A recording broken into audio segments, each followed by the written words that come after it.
we get started, I know that we'd all admit that we're coming off of a rather contentious political season. Oh, yes. But there's still one issue that we haven't figured out. I'm sitting here in your waiting room, Yeah. and I'm listening to Christmas music. Okay? Can we pass a law that says that you can't listen to Christmas music until the day after Thanksgiving? Okay. Look, I see your phone lines are just blowing up right now, okay? Everyone agrees with me. Let's just do it. So I'll tell you, the nice garland we have in the studio, it was literally That's the Thanksgiving garland.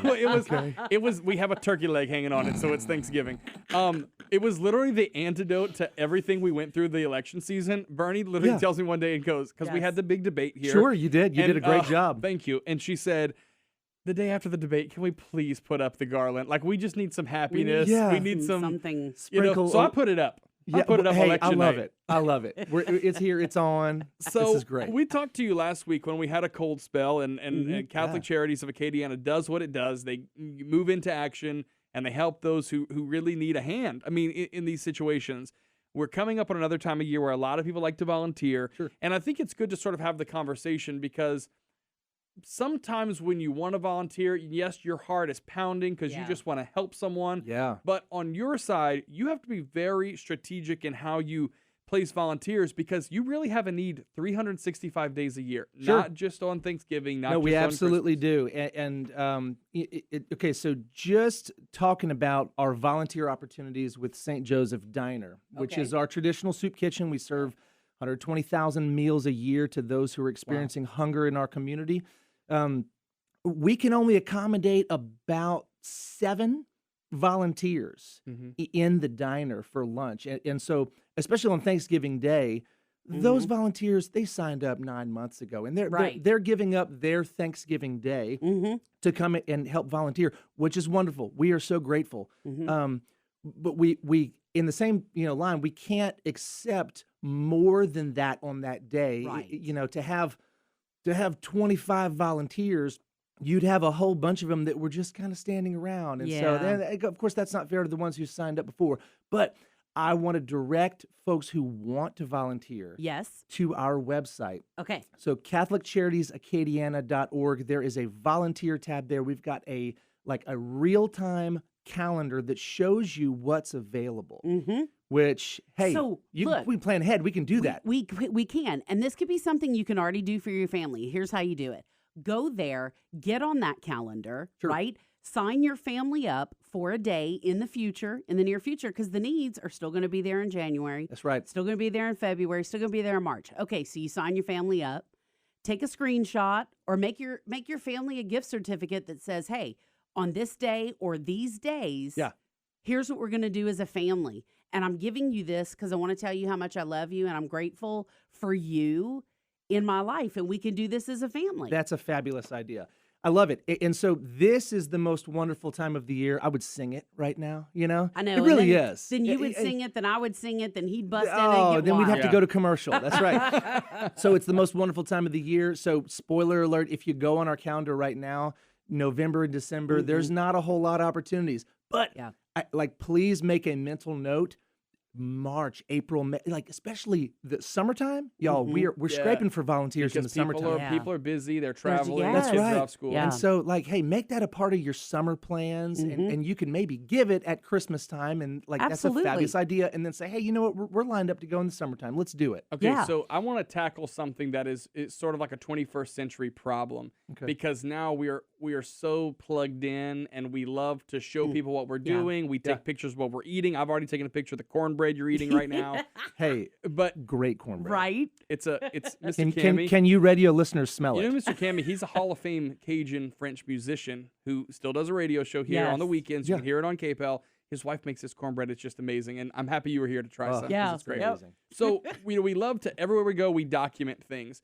But there was an interesting article that was written last week, and it was talking about volunteering for entertainment and the distinction between that, and kind of an internal reminder of why you volunteer and why you get involved. And I know you guys won't turn away anyone. You need the help always. Yeah, that's right. And you love that people want to help, but it is a real need. Sure. There are real things happening, and there is a real job that has to get done. Sure. And so, for the folks that we serve, we prioritize their privacy because we know we've been doing this since 1973.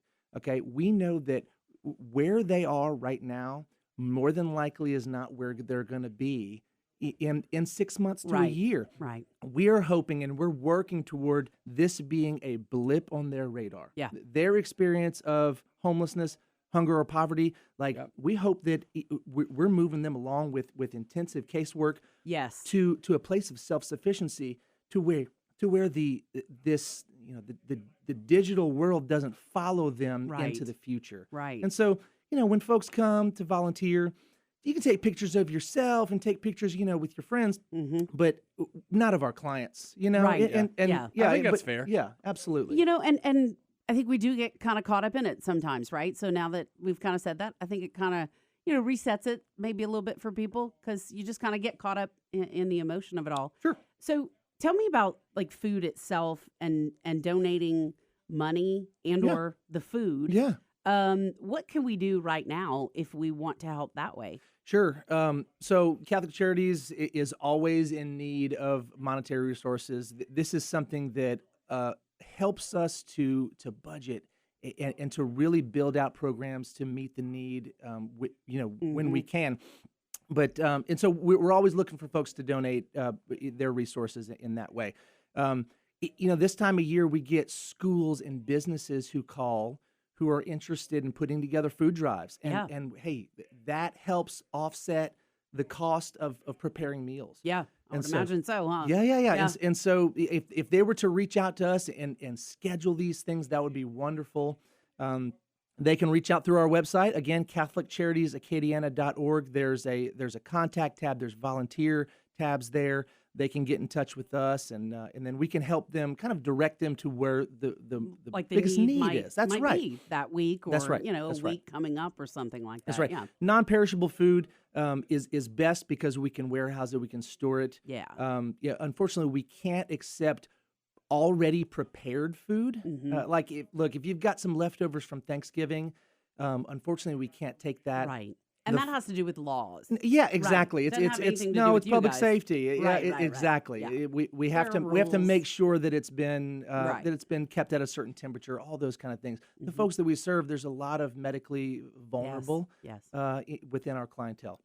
Yeah. So gosh, it's just so much work that you do, so many people that you do serve, and I love that mindset. You guys don't want to be seeing the same person in 6 months. If they are there, you're happy to. That's right. But you hope it's a stepping stone on to bigger and better things. Yeah, because there's so much that people don't know that they do behind the scenes. It's amazing what y'all are able to do. Try to say, okay, well, this is your gap right now, and they try to help that individual, fix the gap so they can get back up and running. Sure. And we can't put our finger on one specific reason why somebody falls into poverty, why somebody falls into homelessness.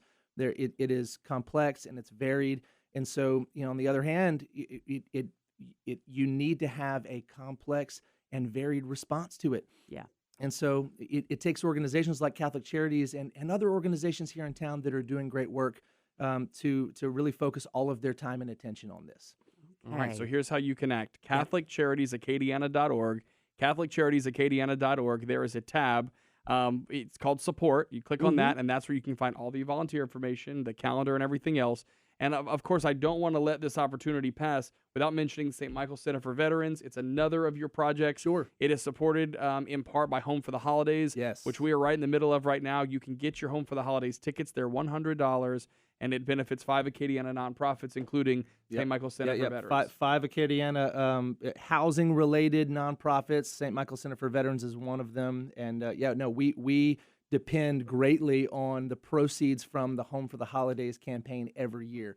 And it's fabulous. And look, you buy a ticket, you could win a house. Yeah. I mean, and not just any house. I'm talking a beautiful home. Yeah.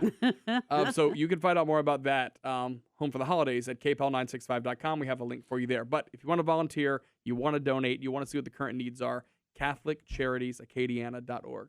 Thanks for coming in. That's it. Thanks, guys.